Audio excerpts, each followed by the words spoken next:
you can check Jewish history, and since the time of Jesus, they've never lost track of time. They've always been keeping the Sabbath, and there's no debate within the Jews about which day that is.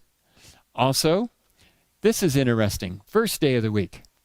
In Greek, it doesn't say first day of the week. It's first from the Sabbath. Second day, second from the Sabbath. Third from the Sabbath. Fourth from the Sabbath. Fifth from the Sabbath. Preparation for the Sabbath and Sabbath.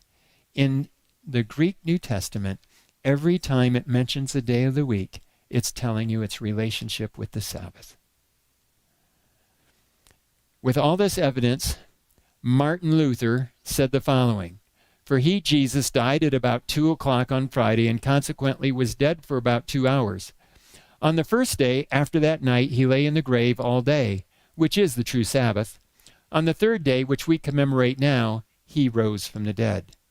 Well, Martin Luther admitted that the seventh-day Sabbath was the true Sabbath. That bothered his friend Melanchthon enough that Melanchthon became a Sabbath keeper.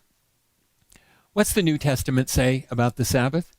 We're going to find it says the same thing as the Old Testament.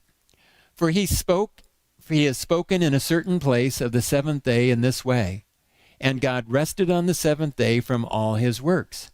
There remains therefore a rest for the people of God, for he who has entered his rest has himself also ceased from his works as God did from his. Now, think about this for a moment. Do you want God to reward you according to your works? No. The wages of sin is death. Remember, the Sabbath is a sign of sanctification. So what's this telling us to do? We rest from our works and trust in his works for us.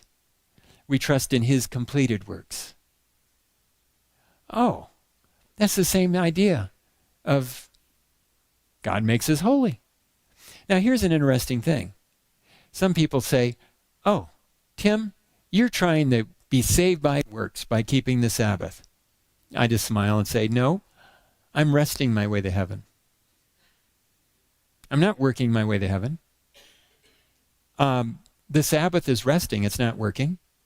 And the Sabbath is a sign that I'm not supposed to trust in my spiritual works either. I'm supposed to rest in his righteousness, not mine. What does it mean when I work on the Sabbath instead of resting on it? That would be by works. Trust yourself more than you trust God.